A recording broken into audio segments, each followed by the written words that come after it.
এসএসসিতে যদি তুমি জিপিএ 5 পেতে চাও তাহলে তোমাকে মাস্ট ডিসিপ্লিনড হতে হবে। অর্থাৎ তোমার যদি জিপিএ 5 পাওয়ার ইচ্ছা থাকে তাহলে তোমার নিয়মিত পড়াশোনার কোনো বিকল্প নেই এবং তোমাকে নিয়মিত পড়াশোনার টেবিলে ধরে রাখতে সবথেকে যে বিষয়টা ইম্পর্টেন্ট সেটা হচ্ছে একটা রুটিন থাকা।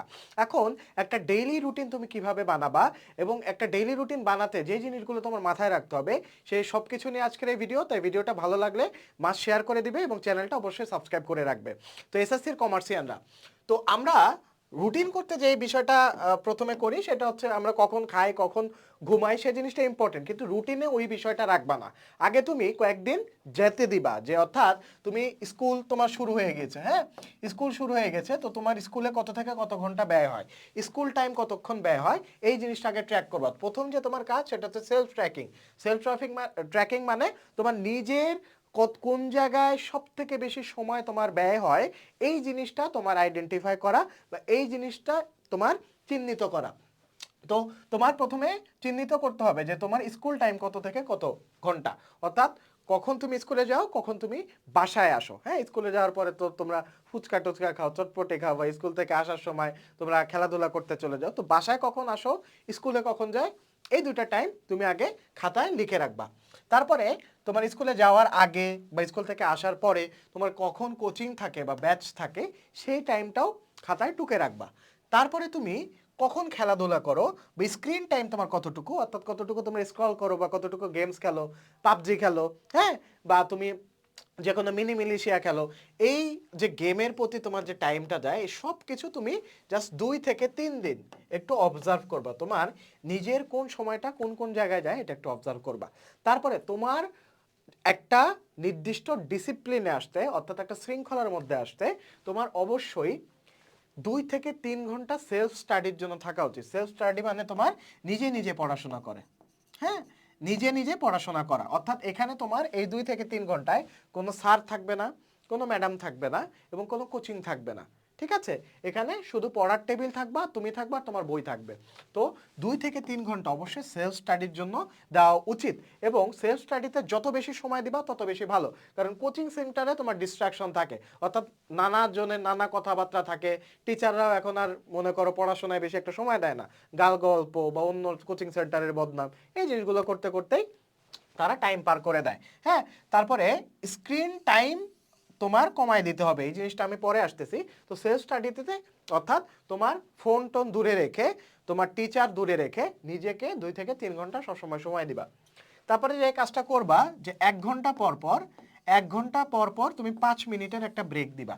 অর্থাৎ এই 5 মিনিটে আবার তুমি স্ক্রল করতে চলে যেও না, এই 5 মিনিটে আবার তুমি গেম খেলতে চলে যেও না। ওই 5 মিনিটে তুমি একটু ব্রেক দিবা, একটু চোখ বন্ধ করে রাখবা, একটু ঘুরে আসবে, একটু হাঁটাহাঁটি করে আসবা, একটু তুমি বাইরে থেকে ঘুরে আসবা বা ছাদ থেকে ঘুরে আসবা। হ্যাঁ, তো এই 5 মিনিটের ব্রেক দিয়ে তুমি যখন আবার পড়ার টেবিলে বসবা তখন হচ্ছে কি তোমার মস্তিষ্ক একটু বিশ্রাম পাবে এবং মস্তিষ্কের যে ধারণ ক্ষমতা সেটা আবার রিচার্জড হবে। মানুষের জীবনটা হচ্ছে তোমার ব্যাটারির মতো, ব্যাটারি যেমন একবার কমে আবার চার্জ দাও, আবার কমে আবার চার্জ দাও, এরকম তোমার জীবনও এমন, অর্থাৎ তোমার পড়াশোনার ধারণ ক্ষমতা এমন। যদি তোমার ব্যাটারিটা তুমি যত টানা পড়বা তত তোমার ব্যাটারি আস্তে আস্তে ডাউন হবে, অর্থাৎ তোমার মস্তিষ্কের ধারণ ক্ষমতা কমবে। তারপরে 5 মিনিট ব্রেক দিলে বা 10 মিনিট ব্রেক দিলে আবার সেটা কি সুস্থ হয়ে উঠবে। তো 5 মিনিটে ব্রেক দিয়ে 2 থেকে 3 ঘন্টা টানা সময় দিবে এবং এই 5 মিনিটে তোমার কোনো ডিস্ট্রাকশন আসা যাবে না, অর্থাৎ ফোন ধরা যাবে না, ফোন ধরা যাবে না, আর হচ্ছে তোমার বন্ধু বান্ধবের ডাক শোনা যাবে না। হ্যাঁ, তাহলে দেখবে হয় তুমি খেলার মাঠে না তুমি পাবজির মধ্যে আসো।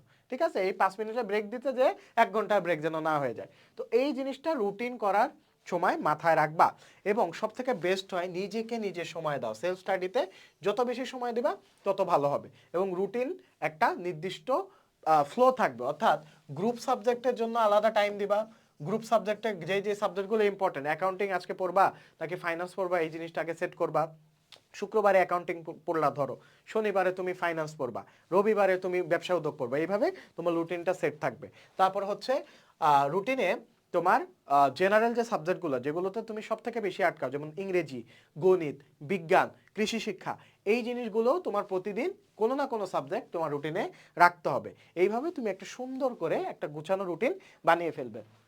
হ্যাঁ, এবং তোমার সেলফ স্টাডিতে সব থেকে বেশি সময় দেওয়া উচিত। সব থেকে বেস্ট হয় কি কোচিং বা ব্যাচ না করে নিজে নিজে পড়াশোনা করো। হ্যাঁ, এবং নিজে নিজে না পারলে আমাদের যে এসএসসি একাডেমিক কোর্সটা আছে, এসএসসি কমার্সের একাডেমিক কোর্স, অর্থাৎ এই যে অ্যাকাউন্টিং, ফাইন্যান্স, ম্যানেজমেন্ট, এই 3টা সাবজেক্টের উপর ক্লাস দেওয়া আছে, প্রচুর ক্লাস দেওয়া আছে। অর্থাৎ টেক্সট বুকের কোথা থেকে পড়বে, কোথা থেকে পড়লে কমন পাবা, এবং কোন কোন প্রশ্নগুলো বেশি আছে, প্র্যাকটিস আছে।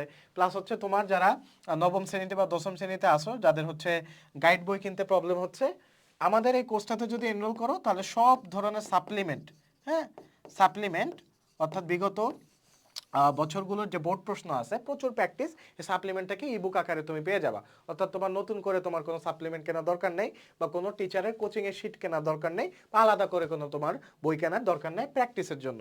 তো এই কোর্সে এনরোল করে তুমি সাপ্লিমেন্ট পেয়ে যাবা। তো যারা বুঝতে পারছো না কোথা থেকে পড়াশোনা করবা, তারা আমাদের কোর্সটাতে এনরোল হয়ে পড়ো। মাত্র 1000 টাকায় আমাদের যে গ্রুপ সাবজেক্টের কোর্সগুলো আছে, অর্থাৎ তোমার নবম এবং দশম শ্রেণীতে একবার 1000 টাকা খরচ করবা, পুরা নবম এবং দশম শ্রেণীতে তোমার অ্যাকাউন্টিং, হিসাব বিজ্ঞান, ফিনান্স এবং ব্যবসা উদ্যোগের জন্য আর কোনো চিন্তা করতে হবে না।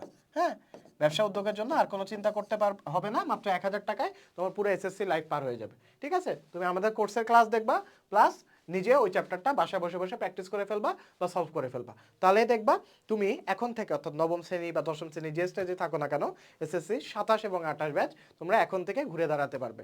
আজকের ভিডিওটা ভালো লেগে থাকলে শেয়ার করে দিবে, এবং চ্যানেলে নতুন হলে অবশ্যই সাবস্ক্রাইব করতে ভুলবে না। এবং কোনো প্রশ্ন থাকলে আমাদের কমেন্ট বক্স চেক করো, কমেন্ট বক্সে তুমি তোমার মতামত জানাতে পারো। এবং আমাদের কোর্সে এনরোল করতে চাইলে আমাদের ডেসক্রিপশন বক্স প্লাস কমেন্ট বক্সে তোমার আমাদের ওয়েবসাইটের লিঙ্ক দেওয়া থাকবে। তো লিঙ্কে ভিজিট করো, আমাদের ডেমো ক্লাস দেখো, যদি ভালো লাগে যাচাই করে ভর্তি হয়ে যাও। দেখা হচ্ছে পরবর্তী ক্লাসে। আসসালামু আলাইকুম।